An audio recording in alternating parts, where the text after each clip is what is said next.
Hello అండి, welcome back to my channel.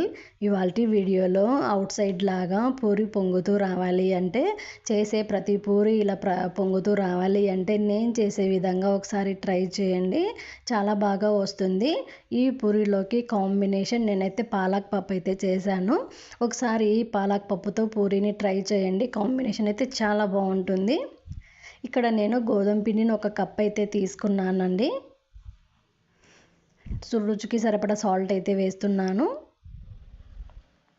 2 table స్పూన్ల సూజీ రవ్వ అయితే వేస్తున్నాను. బొంబాయి రవ్వ అంటాం కదా, ఈ బొంబాయి రవ్వ వేయడం ద్వారా క్రిస్పీగా మెత్తగా బాగా వస్తాయి అన్నమాట. అర స్పూన్ మాత్రం చక్కెర అయితే వేస్తున్నాను. చక్కెర వేయడం ద్వారా బ్రౌన్ కలర్లో అయితే పూరి వస్తుంది. 2 టేబుల్ స్పూన్ల ఆయిల్ అయితే వేసాను. ఇది వాటర్ వేయకుండా చేత్తోనే మంచిగా ఈ విధంగా ఉండలు లేకోకుండా ఫస్ట్ కలిపేసుకోవాలి. ఉండలు ఉండకూడదన్నమాట. ఇదంతా కలిసే విధంగా వీడియోలో చూపిస్తున్నట్లు కలుపుకోవాలన్నమాట.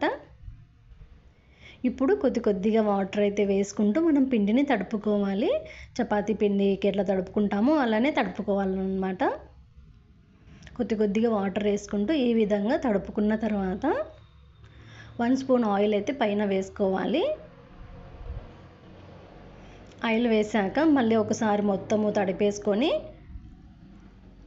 ఒక క్లాత్ అయితే తడి బట్ట అయితే మనము కప్పేసుకోవాలండి మీద. నెక్స్ట్ పాలక్ పప్పు అయితే తయారు చూపిస్తాను.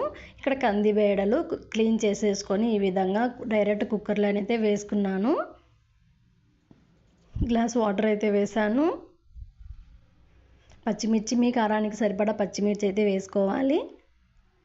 ఒక టమోటా అయితే కట్ చేసి వేసుకున్నాను. కొద్దిగా పసుపు అయితే వేసుకున్నాను. ఇక్కడ పాలక్ను కట్ చేసి ఈ విధంగా అయితే తీసుకుంటున్నాను అన్నమాట. ఒక కట్ట తీసుకున్నాను. ఒక ఆనియన్ అయితే వేసాను.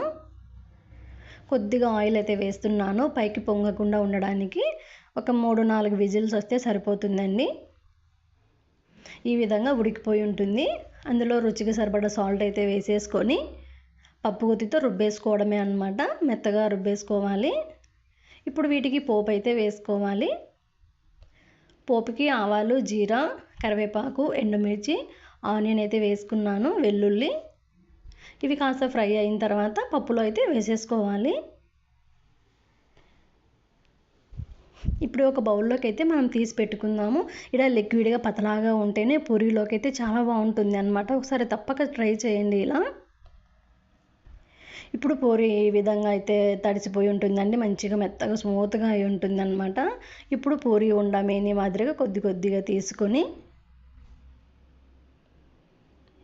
మనము చపాతీలాగా రుద్దుకోవాలి. నేను ఇక్కడ ఆయిల్ అప్లై చేసి రుద్దుతున్నాను. పౌడర్ ఉన్నా వేసుకోవచ్చు. పౌడర్ అయితే ఆయిల్ కొంచెం గలీజ్గా ఉంటుందనేసి ఆయిల్ అయితే వేస్తున్నాను.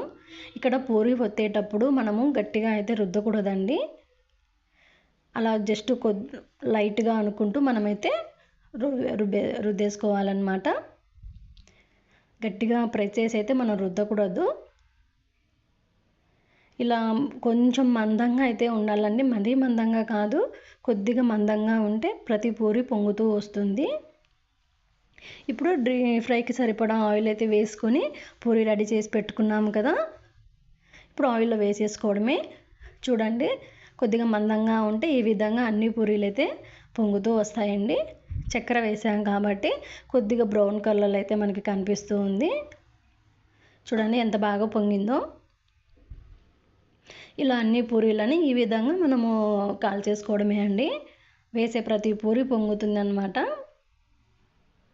ఒకసారి తప్పక ఈ పాలక్ పప్పుతో పూరి ట్రై చేయండి. చాలా బాగుంటుంది టేస్ట్. చూడండి, ప్రతి పూరి అయితే ఇలా పొంగుతూ వస్తుంది.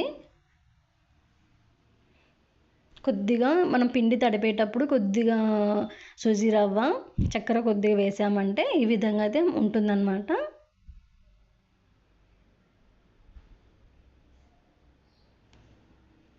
చూడండి, వేసే ప్రతి పూరి పొంగుతూ వచ్చింది. ఇలా అన్ని పూరీలను మనం తయారు చేసేసుకొని వేసుకోవడమే అండి. టేస్ట్ అయితే చాలా బాగుంటుంది. ఒకసారి తప్పక ట్రై చేయండి. ఎవరైతే నా ఛానల్ని ఫస్ట్ టైం చూస్తున్నారో లైక్ అండ్ సబ్స్క్రైబ్ చేసుకోండి. చూడండి ఎంత బాగా వచ్చిందో పొంగుతూ. చక్కెర వేయడం ద్వారా ఈ విధంగా అయితే మన కలర్ అయితే వస్తుంది.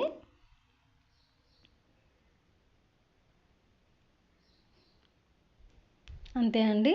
చూడండి అన్ని పూరీలు పొంగుతూ వచ్చాయి. ఈ విధంగా ఒకసారి తప్పక ట్రై చేయండి. టేస్ట్ అయితే చాలా బాగుంటుంది. పప్పు అనేది పతలాగా చేసుకుంటేనే పూరీలోకి అయితే టేస్ట్ ఉంటుందండి. మనం నార్మల్గా అన్నంలోకి చేసుకునే పప్పులాగా అయితే ఉండకూడదు. అంతేనండి, సింపుల్. ఈ టిప్ ఫాలో అవి పూరి ఒకసారి ట్రై చేయండి. ఈ విధంగా ప్రతి పూరి పొంగుతూ అయితే వస్తుంది. Thank you for watching.